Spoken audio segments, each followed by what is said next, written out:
Oh, good morning car lovers, Bobby Freeman here. Welcome back my friends, and today we're going to be looking at the Jaguar XF. Now traditionally it's not really a car that's going to fill me with excitement or sort of set my world alight. However, with a few styling tweaks and the black back and the 20-inch wheels, as you can see here, it's kind of bordering on badass territory, which is kind of an unusual thing when you sort of talk about an XF, because traditionally this is a car that I would say would be the remit of, how can I put this politely, the older gentleman, a more mature gentleman.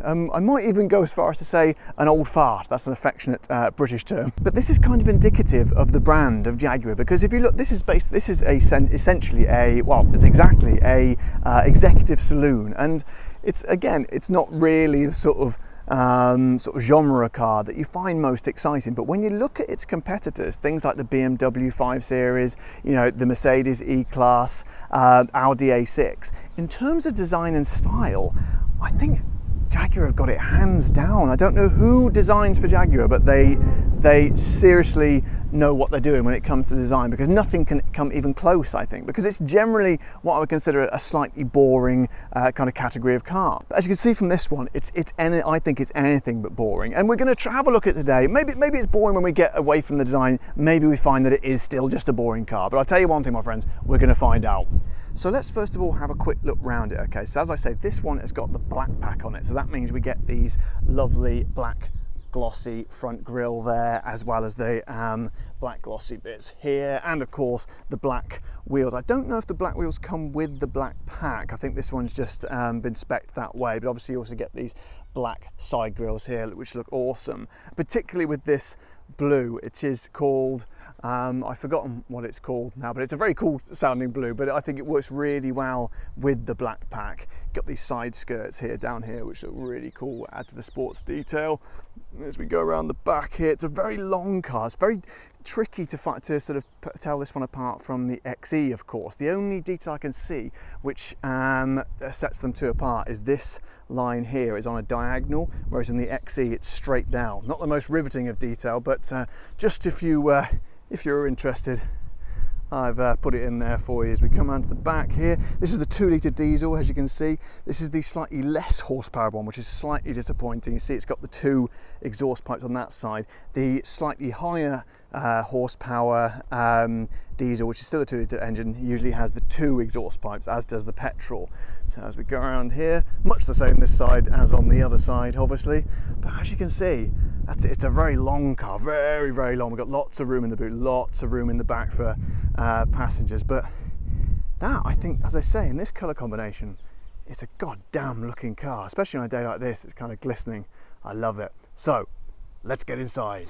So let's have a look at the cockpit in here. As you can see, it's classic Jaguar style. It looks pretty damn cool in there, and again, it kind of sets itself a little bit apart from the competition. I think they certainly want to be unique looking. You can tell it's a Jaguar straight away, even if it wasn't for the badge on the emblem there. It's got a certain styling which kind of, it screams stylish, but we'll have a look a bit later how deep that styling and quality goes. But all in all, a pretty nice cockpit, pretty nice place to be driving. So let's have a look in the back, shall we? Because a lot of people are going to be interested in this when you're buying this type of car. It could even be a chauffeur's car. So if we have a look in here, there is plenty of legroom. Even with the seats fairly set back at the moment, there's plenty of legroom for, well, even the tallest person. I'm bang on 6 foot and I can fit in there absolutely beautifully. Leather's very nice. We've got the light oyster, I believe they call it. I like to call it just white stitching there. A few lovely crumbs here. That's an optional extra, obviously, courtesy of my son eating biscuits in there. And it's just kind of a nice place to be. There's not a huge amount of toys here. You've just got the air conditioning and a 12-volt socket there, but there is obviously options to have all sorts of things, like included heated back seats and the full sort of the more advanced climate control functions there. But all in all, great, very, very comfy place to be in the back. And in terms of boot space, you're not going to be short here. It's absolutely huge. As you can see, there's plenty of room for a pack of water there from Lidl, £1.50, can't go wrong. A child's scooter, a steering lock, and a very small bag and a pair of boxing gloves. So as you can see, I don't know if you can see how far that goes back. It's way back there. It sort of just keeps going. It's kind of like a TARDIS. What is disappointing though, I would say, is if you look up here, they haven't bothered putting any kind of architriving like this on the top bit. It's just the bare metal, which I think that's really disappointing from a car like Jaguar. When you're paying Jaguar money, that's a real kind of shortcut. I can't imagine who would have made that decision, to be honest. You've got these here, which is the release for the folding back seat, which is great, but again, pretty crap. I mean, look at the state of it. It looks like I built it. So slightly disappointed there from Jaguar, but as I say, in terms of boot space, pretty goddamn huge. You're not going to be wanting for much in there. And of course the XF was actually one of the first of that new breed, the first one that kind of took them, sort of dipped their toe into something more kind of, dare I say it, futuristic rather than being rooted in the past. And it really kind of shines through in this modern day version of the XF, because it's just everything, there's nothing that looks old, nothing looks dated in here, it all looks kind of cutting edge. And it's kind of uniquely, it's done in that uniquely kind of Jaguar way as well. You've got so much kind of chrome sort of flows right through the center console here. You've got that nice sort of characteristic sort of wraparound dash that sort of molds into the side doors, which most Jags have these days. And of course, let's not forget, if you do like that, if you are a fan of the traditional kind of oldie worldy Jag, you've got the options to put, rather than the chrome in here, you can put wood in here if you really want to. Personally, I think it kind of ruins it and takes it back to the old days again, but makes you look like you're sort of driving around in a sort of a medieval ship or something. But it's nice that you've kind of got the option to go either ways, because not many cars have that versatility to do that. But at the same time, you have to remember that we're always obviously comparing this to the Mercedes, to the BMW, and that German quality. And when I kind of picture against the interior of an E-Class or a 5 Series, I'm not sure if it really holds its own against them. It kind of, it looks right, it looks cutting edge, but when you kind of look close up, it's a little bit kind of plasticky and doesn't really feel quite as silky smooth and as high quality as its sort of German cousin. And that's particularly true on the inside, I feel. It's got like nice leathers and things, and it's got kind of, you know, that kind of shiny feel to it, but I feel like it's only skin deep in the Jag. So here we go, I'll give you a kind of first person view here. And the first thing you obviously notice is the classic Jag steering wheel. This is going to be the same steering wheel of virtually every Jag in the range. You've got the beautiful kind of Jag emblem here, which I think is a lot better than the one that of these kind of the roaring face-on Jaguar. I think that one's a little bit tacky, but I really like this. It feels really nice, feels really quality, nice sort of bits of chrome around here. And obviously you've got your multi-functions on the steering wheel. This one hasn't got the actual full TFT screen, it's got the small one in the middle there, but to be honest, it doesn't really make much difference. But the one thing that does make a difference, which I would recommend you go for in any Jag, is the larger screen here. There's another one they do that's got kind of it's a smaller screen, and you've got buttons down this side and buttons down this side. And some people say it's not that much difference. Personally, I think it's a massive difference, because the screen quality on this is way better, and the feedback, look at the way that moves. It's like using an iPhone. If you use the one, the other one with the smaller screen, it's real step down, and it's kind of hugely sort of reduced resolution. It looks like you're using something from like the 1990s, like sort of a Game Boy or something. And as I say, it's very laggy. So that's the one thing that I would absolutely guarantee that you make sure you get and don't miss out on, and that's the wider screen when you're buying any Jag. So we move down, we've got all the climate controls here. Everything's fairly straightforward. I think it's nice when it comes to the climate things to have stuff as actual buttons, so you can reach down while you're driving and just feel, rather than obviously you can't feel a touch screen, which is the way everything's going these days. I think it's nice to have some buttons remaining on there. Start stop there, obviously with the throbbing heart thing, which is cool, indicative of Jaguars, their kind of trademark. This one's got the piano black console here, which looks, you know, incredible as long as you keep it clean. But if you look down here, you can see already, look, we've got lots, I don't even know what that is, some sort of generic stain, but it shows every little crumb, every little speck of dust.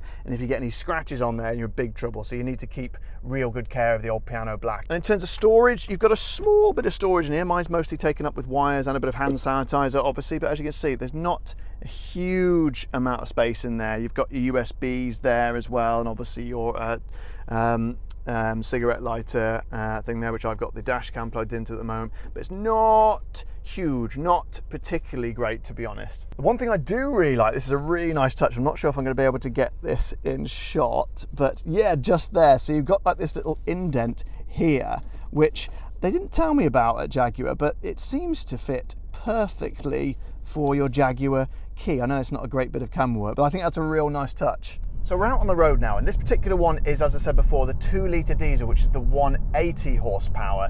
You can get another 2-litre diesel, which is about 250 horsepower. Now this one's doing 0 to 60, to give you an idea, around about 7.5 seconds, which is not the greatest time in the world, but you know, if you're buying a 2-litre diesel, you know it's not going to be a Porsche 911. But if you do go for the 250, that shaves about a second off the 0 to 60, so it's down to about 6.5, which is not too bad, to be honest.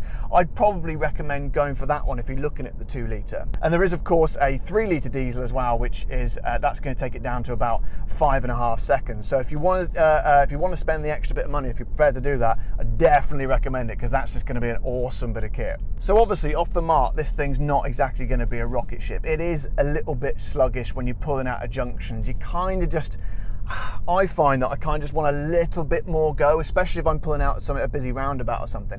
I want a little bit more punch just to try and get me out, and I just think it's a nice to drive as well. Some people don't care. If you're not into that sort of stuff, don't worry about it. It'd be absolutely fine. There's nothing wrong with the drive, but I think this engine really needs to be just pepped up a little bit, or well, if it's a problem, obviously just go for the 250. However, once you get her up to speed, like most diesels, you just sort of feed in the power, and the turbo really kind of comes in quite nicely, and it's actually quite fun. No, obviously not going to be as fun as the 250, but it's not too bad. And if you can cope with that sort of lack of oomph off the line, it's a pretty good drive, to be honest. But in terms of just how it feels to drive, how it feels to be sort of a driver in this car, it feels like a long, big, imposing car. Not quite, you don't quite get the same sense of size as in an E-Class or even a 5 Series, to be honest. Feels slightly more compact, but it's kind of got the best of both worlds. It's got a sort of a nimbleness to it, especially when you put it into the corners. You can feel a little bit of that sports car breeding, which you kind of get from Jaguars, not in the same way you would from a Porsche 911 or something, but you can tell they're coming from a more of a sort of a dynamic sports perspective, even in their saloon cars. However, as we all know, these cars are going to be driven primarily on the motorway. So we're just coming out of the motorway now, coming out of London, and this is where I'm hoping this thing is going to shine, and it pretty much does it straight away. When I say shine, it's not really going to set my world alight just driving on a motorway, but we're looking for something that's smooth, that's gliding along. It's going to be very comfortable for a long journey, and straight away it's kind of just sat and found its groove immediately. It's just gliding. It just sits. It's like you're on a big kind of, I wouldn't say cushion of air, because that sounds a little bit kind of floppy. It's kind of a sort of imagine a firm cushion of air, if you will. It's kind of firm but soft and reassuring at the same time. Now, if I could be boring for a second and talk about MPG, they talk about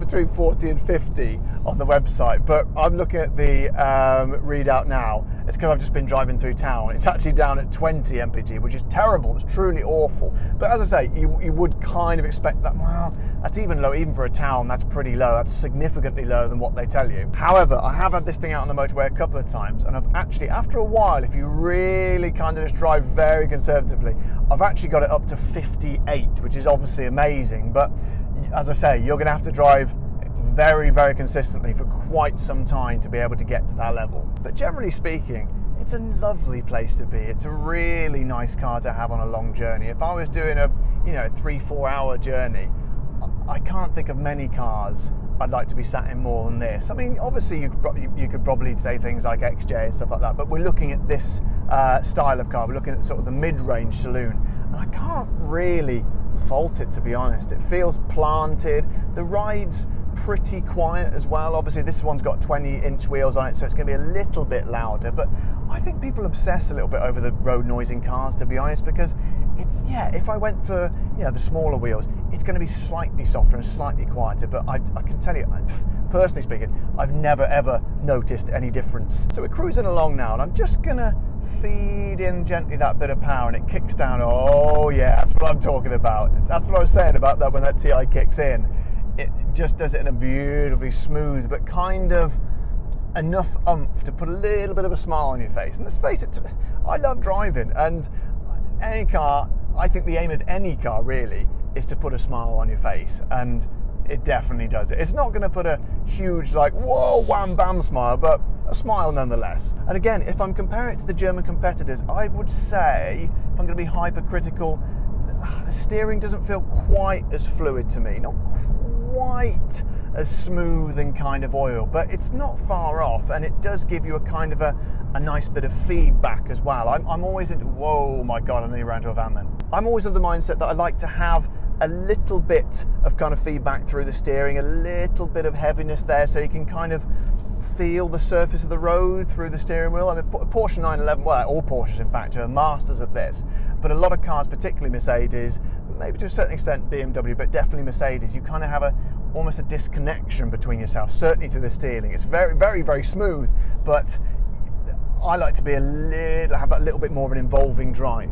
So we're going to show it a few corners now, and obviously it's an executive saloon car, so we're not expecting four-wheel drifts here, but it's good to just put these things through their paces, especially when it's something like a Jag and they kind of claim a bit of sports car breeding. So I'm just going to put it into a bit of one down here, see how it goes. We've got a bit of a chicane going here. I tell you what,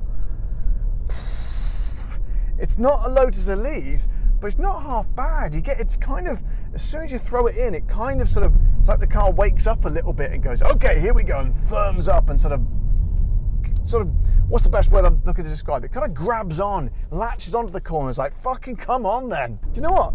I'd almost say it's bordering on fun. I mean, obviously I wouldn't want to take it about 80 miles an hour and really try and get the back end out, but as far as saloons go, in terms of going around the corners, that's pretty damn good. Also, another thing worth mentioning is the gearbox in these Jags are absolutely fantastic. They are smooth as silk. I'm not sure if they're double clutch. I imagine that most things probably are now, but you do not.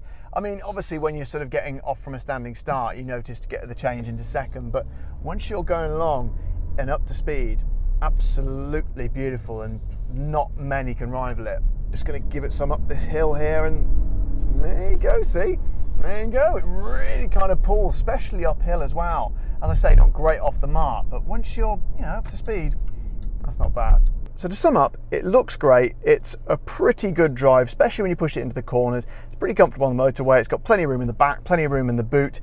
It's not going to be quite as refined and as sort of demonstrated quite as much finesse as the German cars, but I think when you take into account how this thing looks, it's kind of about 20% behind the German cars in terms of performance and drivability. But as I say, bring the looks into the equation, it changes everything, because to me, it's kind of worth it. When you've got a car that looks this good and so impressive and is such a head turner. I know some people don't care about that sort of things, but I kind of do, I kind of like people to look at my car and thinking, oh, look at him, he's doing all right. So I think when you bring that into it, for me personally, it's hands down the one I would choose over and above the competitors, the E-Class, the A6 and the 5 Series. Just don't expect quite the same driving experience that you're going to get with the other ones. So there we go, guys. Hope you found this video useful, informative and enjoyable to watch. If you did, don't forget to express your enjoyment by clicking on the like button of the video, subscribing to my channel if you haven't already, or if you'd like to support the show, head over to the Patreon page, or indeed click the button below this video to join my YouTube members. But until next time, guys, I'm Bobby Freeman. Drive safe.